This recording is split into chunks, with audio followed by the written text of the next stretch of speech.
नमस्कार दोस्तों, सबसे पहले तो अपने चैनल को आप सब्सक्राइब कर दीजिएगा। उसके बाद अपना जो टॉपिक रहेगा वो रहेगा आज का कंपनी। जो अपने टाइप्स होते हैं, अपने बिजनेस फॉर्म्स होते हैं, वो अपन ने कहा कि अपन sole proprietorship, partnership, Hindu, individual, family, cooperative firms and company. तो आज जो अपना टॉपिक रहेगा वो रहेगा कंपनी। इसके बारे में अपन समझेंगे। तो सबसे पहले इसका मीनिंग समझ लेते हैं, ये किस कंपनी हम किसे कहेंगे। तो company means association of person United for a common object. मतलब क्या हुआ कि बहुत सारे लोग आपस में मिलेंगे किसी एक ऑब्जेक्ट, मतलब एक उनका पर्पस रहेगा किसी काम को करने का। आप और वो फिर इसके बाद बहुत सारे लोग मिले और फिर उसको क्या होनी, उसको एक मान्यता मिलनी चाहिए किसके द्वारा, कंपनी लॉ के under, created by a law. ठीक है, अभी आप कहेंगे कि सर किस प्रकार से हम इसको, अभी हमें समझ में नहीं आया, तो हम ऐसा करेंगे इसको कि सबसे इजी फॉर्म रहेगा इसका कि अपन ऐसा करते हैं कि अपने जो शरीर रहता है, बॉडी, अपना जो बॉडी स्ट्रक्चर रहता है, उसमें क्या रहता है, बहुत सारी हड्डियां, जो अपना शरीर की हड्डियां रहती वो आपस में मिल जाती है। ठीक है, आपस में मिलने के बाद वो सिर्फ हड्डियों का एक ढांचा बनता है। क्या होता है, वो हड्डियों का ढांचा मिलता है। परंतु जब उनके साथ जो अपना दिमाग होता है, जब उसको उन हड्डियों पर अपना दिमाग, अपना कंट्रोल बिठाता है, तो वो क्या बनता है, एक सजीव व्यक्ति बनता, मनुष्य बने या फिर जीव जंतु कुछ भी बन सकता है, पर वो सजीव होता है, वो चल फिर सकता है, उस पर कंट्रोल होता है। वैसे ही जब बहुत सारे लोग आपस में मिलकर एक एसोसिएशन बनाते हैं और उस पर कंट्रोल होता है किसका, कंपनी लॉ का, तो वो एक क्या बन जाता है, एक पर्सन बन जाता है। एक क्या बन जाता है, आर्टिफिशियल पर्सन बन जाएगा। समझ में आ रहा है आपको कि मतलब कि बहुत सारे लोग आपस में मिले और जब उस पर कंट्रोल किया कंपनी लॉ ने, जब अपनी कंपनी का जो लॉ होता है, जब एक लॉ उस पर कंट्रोल करता है, तो वो क्या बन जाता है, एक आर्टिफिशियल पर्सन बन जाता है, जो चल फिर नहीं सकता, जो घूम नहीं सकता, परंतु वो अपनी एसेट्स बाई कर सकता है, अपने नाम पर एसेट्स खरीद सकता है, अपने नाम पर लोन ले सकता है, अपने नाम पर कार खरीद सकता है, अपने नाम पर फ्लैट खरीद सकता है। ठीक है, अपने नाम पर एग्रीमेंट्स कर सकता है, अपने नाम पर कॉमर्शियल चीजें कर सकता है। वो समझ लीजिए शॉप्स बाई करनी हो, परचेज करना, वो कुछ भी कर सकता है। बस क्या होता है, वो चल फिर नहीं सकता, हम उसे देख नहीं सकते।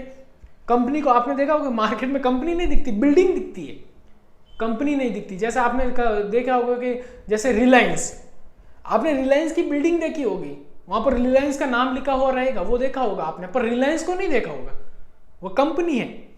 परंतु आप रिलायंस के साथ समझ लिए आपको कोई एग्रीमेंट करना, तो रिलायंस आपके साथ एग्रीमेंट कर सकती है।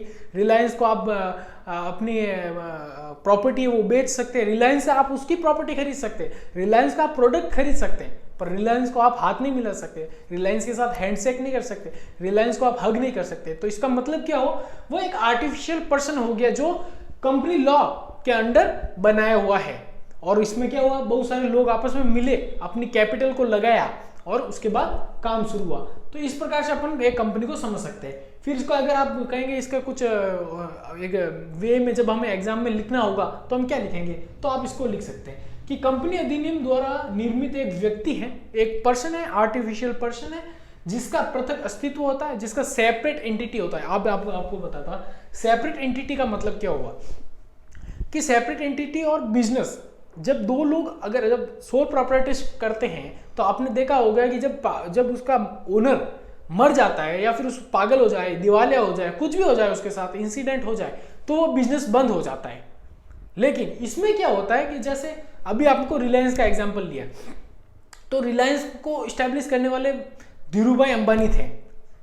अगर वो गुजर गए, वो चले गए, अभी अपन देखा कि वो गुजर भी गए, परंतु अब रिलायंस तो है, रिलायंस धीरूभाई अंबानी चले गए तो मुकेश अंबानी आ गए, उनके बेटे अनिल अंबानी आ गए, उसके बाद आकाश अंबानी, अनंत अंबानी, ये सारे आ गए, तो कंपनी बंद नहीं हुई। तो इसका क्या मतलब हुआ कि कंपनी और कंपनी का ओनर दोनों अलग अलग होते हैं इसमें, क्योंकि ये किसके द्वारा बनाई हुई होती है, कंपनी लॉ के द्वारा बनाई होती है। तो इसको खत्म करने का अधिकार भी किसके पास होगा, कंपनी लॉ के द्वारा। समझ में आया। इसमें अगर मालिक को कुछ भी हो जाता है, जो स्टैब्लिश करने वाला उसको बिजनेस को, वो अगर कुछ भी हो जाए उसके साथ, तो भी कंपनी बंद नहीं होगी। इसका मतलब क्या है, उसका सेपरेट एंटिटी, पृथक अस्तित्व हुआ। अविच्छिन्न उत्तराधिकार मतलब क्या हुआ कि इस पर किसी का अधिकार नहीं है, इस पर इसका अविच्छिन्न अधिकार है, इसका किसी का हक जताने को नहीं आ सकता। ये खुद का अपने आप पर या अपने दम पर खड़ी हुई रहती है, किसी को इस पर आके अधिकार जमाने का हक नहीं होता है। सार्वमुद्रा होती है, मतलब क्या हुआ, सील होती है, इसके पास स्टैंप होता है। जब भी आप इसके साथ एग्रीमेंट करने को जाएंगे तो ये अपना सिग्नेचर करेगी एक स्टैंप के द्वारा, जो अप्रूव्ड होता है कंपनी एक्ट के द्वारा, कंपनी लॉ के द्वारा, ये उसके अंदर अप्रूव्ड होता है। इस प्रकार से अपन इसको समझ सकते हैं, ठीक है। और सबसे बेस्ट है कि आप इसको कंपनी एक्ट 2013 के अंडर जब भी आप क्वेश्चन आए आपके पास, तो आप 2013 के अंडर इसको लिखे। जो भी आप सबसे पहले ऐसे क्वेश्चन का आंसर लिख रहे हैं, तो उसके ऊपर सबसे ऊपर आप लिखे कंपनी अधिनियम 2013 या फिर कंपनी एक्ट 2013, उसके अंडर आप लिखेंगे। उससे पहले जो कंपनी एक्ट था वो था 1956, जो अभी चेंज हो गया 2013। इसके बीच में बहुत बार चेंजेस हुए, पर मेजर चेंजेस 2013 में हुए, ठीक है। ये अपन समझ लिया अपने बॉडी स्ट्रक्चर के थ्रू, ठीक है। इसके बाद अपन समझेंगे कि मेंबर, एक कंपनी में कितने मेंबर्स हो सकते हैं। मेंबर का मतलब हुआ इसमें, अभी जब आप पढ़ रहे हैं तो इसमें अभी ये जो मेंबर लिखे हैं वो प्रमोटर्स हुए। ये जो मेंबर लिखे हुए हैं ये कैपिटल, जो अपन देखते हैं कि जो अपन पूंजी लगाते हैं वो नहीं, जो कंपनी को स्टार्टिंग में सबसे पहले जो कंपनी स्टार्ट करते हैं व्यक्ति, जो लोग कंपनी को स्टार्ट करते हैं उनको क्या कहेंगे अपन, प्रवर्तक। जो इंग्लिश में कहेंगे तो उनको कहेंगे प्रमोटर्स। जो कंपनी को बनाते हैं सबसे पहले, जब जो एसोसिएशन बनी ना, ये एसोसिएशन में जो लोग इकट्ठे हुए वो लोग होते हैं प्रमोटर्स या फिर प्रवर्तक। यही लोग बाद में चलकर शेयर होल्डर्स भी बन सकते हैं, परंतु जरूरी नहीं है कि जो प्रमोटर है वो शेयर होल्डर भी हो, ठीक है। फिर नेक्स्ट चलते हैं अपना, इसमें कितने प्रमोटर्स जब कंपनी स्टैब्लिश करने के जा रहे हैं, सॉरी मैंने गलत बोल दिया है, कि जो शेयर होल्डर रहते हैं वो जरूरी नहीं एक प्रवर्तक हो, प्रवर्तक होना एक कंपनी के लिए जरूरी है थोड़ा, ठीक है। तो प्रमोटर कितने हो सकते हैं, तो एक प्राइवेट कंपनी के लिए 2 कम से कम और अधिकतम 200, और एक सार्वजनिक कंपनी के लिए मिनिमम 7 और मैक्सिमम प्रमोटर कितने भी हो सकते हैं, इसमें कोई लिमिटेशन नहीं रहती है, ठीक है। इसके बाद अपन समझेंगे प्रमोटर्स की, ये फिक्स होते हैं प्रमोटर, है ना, शेयर होल्डर फिक्स नहीं होता, शेयर होल्डर कितने भी हो सकते हैं, वही अभी अपन समझेंगे। प्रमोटर्स अपने ये लिखना है, जब भी आप लिखेंगे कि एक कंपनी को बनाने के लिए कितने प्रमोटर या प्रवर्तक मिनिमम होते हैं, और इनको प्रमोटर्स को भी सदस्य बोला जा सकता है, ठीक है। फिर अपना नेक्स्ट पॉइंट है कैपिटल। ये इंपॉर्टेंट पॉइंट है कि एक बिजनेस में कैपिटल, जैसे अपने बॉडी में ब्लड घूमता है, जो खून घूमता है अपने बॉडी में, जब अपन ने ब्रेन कंट्रोल कर दिया कंपनी लॉ के थ्रू, उसके बाद हड्डियां जुड़ गई, और उनके अंदर हड्डियों का सिर्फ ढांचा थोड़ी काम करेगा, उसके अंदर क्या चाहिए, खून चाहिए। अपने पौष्टिक जो भी तत्व है वो अंदर शरीर के अंदर घूमने चाहिए, अगर वो घूमेंगे नहीं तो शरीर काम नहीं करेगा। तो सबसे जब भी किसी कंपनी को चलाने के लिए सबसे अधिक आवश्यकता होती है वो होती है कैपिटल की, पूंजी की। तो अपने शरीर को भी सबसे ज्यादा, शरीर को चलाने के लिए सबसे जरूरी चीज क्या है, तो वो है ब्लड। तो ये है कंपनी का खून, ये हुआ खून, कंपनी का खून। तो ये कितने भागों में हो सकता है, तो ये होता है, सॉरी कितने भागों में नहीं, तो ये अपने शरीर में आपने देखा होगा कि आपका खून एक जैसा नहीं है, मतलब कि वो एक नहीं है, पूरा एक नहीं है, ठोस पदार्थ नहीं है, उसमें छोटे छोटे छोटे छोटे टुकड़े हैं, उनको अपन कहते हैं डीएनए, डीएनए, ठीक है। अपने शरीर में भी खून है, खून तो दौड़ता ही है, पर उस खून के भी बहुत सारे छोटे छोटे टुकड़े होते हैं, उनको अपन कहते हैं डीएनए। और ये डीएनए भी बहुत प्रकार का होता है, टाइप्स का होता है, जैसे A B positive, A negative, B negative, A B negative, O negative, ये बहुत सारे और प्रकार होते हैं। ये मेजर यही होता है, A B positive, B positive, ठीक है। तो इस प्रकार के जो भी अपना ब्लड जो रहता है वो भी बहुत सारे टाइप में रहता है। वैसे के वैसे कंपनी में भी जो कंपनी की कैपिटल होती है वो बहुत सारे छोटे छोटे टुकड़ों में बटी हुई रहती है। छोटे छोटे टुकड़ों को हम कहते हैं शेयर। क्या कहते हैं? शेयर, या फिर हिंदी में कहेंगे तो अंश। आपने देखा होगा आपके पिताजी ने आपको कहा कि तू मेरा अंश है, तू मेरा शेयर है, मतलब कि उनका तू एक उनकी जीवन का एक टुकड़ा है, छोटा, उनके शरीर के द्वारा निकला हुआ एक टुकड़ा है। तो वैसे के वैसे अपने शरीर में भी जो ब्लड घूमता है उसके भी, उसको हम ब्लड को, उसका जो सैंपल है उसको हम छोटे छोटे टुकड़ों में बांटेंगे तो डीएनए। तो वैसे के वैसे जब कंपनी की कैपिटल को हम बहुत सारे छोटे छोटे टुकड़ों में बांटेंगे तो उनको कहेंगे शेयर। क्या कहेंगे? शेयर।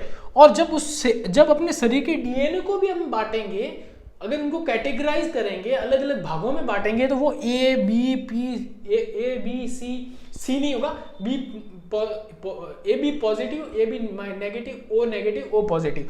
वैसे के वैसे जब कंपनी के शेयर, जो कंपनी के अंश है, उनको भी कैटेगराइज करेंगे तो वो कितने भागों में बटेंगे? 2 भागों में, समता अंश, पूर्वाधिकार अंश, इक्विटी शेयर्स और प्रेफरेंस शेयर्स, ये 2 भागों में बटेंगे। और अब अपन कहेंगे जो शेयर को जो लेता है, जो कैपिटल को खरीदते हैं, जो लोग कैपिटल को होल्ड करके रखते हैं, उनको क्या कहते हैं? तो उनको कहते हैं अंशधारी, शेयर होल्डर, शेयर होल्डर्स, इनको कहेंगे शेयर होल्डर्स। और मैं आपको एक चीज बता देता हूं कि जो निजी कंपनी रहती है,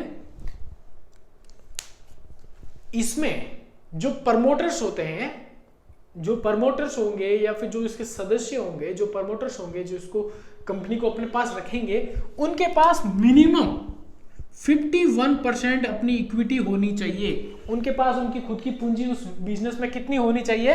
51%। अगर 51% उनके पास नहीं हुई तो वो पब्लिक कंपनी हो जाएगी। क्या हो जाएगी? पब्लिक कंपनी हो जाएगी। अगर किसी कंपनी के अंदर सरकार का गवर्नमेंट का 51% पर लगा हुआ है रुपए, तो वो कंपनी हो गई सार्वजनिक कंपनी। और अगर किसी एक व्यक्ति या फिर प्राइवेट कंपनी, बहुत सारे एसोसिएशन के लोगों का उसमें पैसा लगा और उसके पास कितना है? 51%, तो वो हो गई निजी कंपनी। आपको इजी वे में समझाऊं, जब किसी कंपनी के अंदर गवर्नमेंट का पैसा 51% रुपए, मतलब कि 100 रुपए में से 51 रुपए गवर्नमेंट के लगे हुए हैं, तो वो गवर्नमेंट कंपनी हुई। अगर जब उसमें गवर्नमेंट का 51% नहीं है तो वो प्राइवेट कंपनी है। नॉर्मल वे में, इजी वे, कि जो सार्वजनिक कंपनी नहीं है वो निजी कंपनी है, जो सार्वजनिक कंपनी नहीं है वो डायरेक्ट प्राइवेट कंपनी होगी, निजी कंपनी होगी। वैसे कि रिलायंस का अपन समझेंगे तो रिलायंस में 51% से ऊपर मुकेश अंबानी की होल्डिंग्स है, इसीलिए वो एक प्राइवेट कंपनी है। अगर उस पर उस रिलायंस में गवर्नमेंट ने अपना 51% पैसा लगा दिया होता तो वो रिलायंस गवर्नमेंट कंपनी हो जाती। और इजी वे में आपको समझाऊं तो अभी एयर इंडिया जो अभी नीलाम हुई है, उसमें पहले गवर्नमेंट का 51% से अधिक शेयर होल्डिंग था, जो कि अभी टाटा ग्रुप है, उसने गवर्नमेंट का जो 51% का जो हिस्सा था, जो भाग गवर्नमेंट का था, वो टाटा ने खरीद लिया बिडिंग के थ्रू। तो वो टाटा क्या, जो एयर इंडिया थी, वो अब क्या हो गई? Private company. इस प्रकार से अपन को आगे, अगर आपको इसमें कुछ भी नहीं समझ में आया हो, जो भी टॉपिक आपको अगर समझ में नहीं आया है, तो आप कमेंट में आप बता सकते हैं, हमें भी आपको जवाब देने में इजी वे में समझ में आएगा। अगर आपको नोट्स चाहिए तो आप मेरे इंस्टाग्राम हैंडल पे जाकर आप मेरे से नोट्स मांग सकते हैं, आपको प्रोवाइड किए जाएंगे। ठीक है, अगर आपको पसंद आया वीडियो तो आप लाइक कीजिए, अपने दोस्तों के साथ शेयर कीजिए। जय हिंद।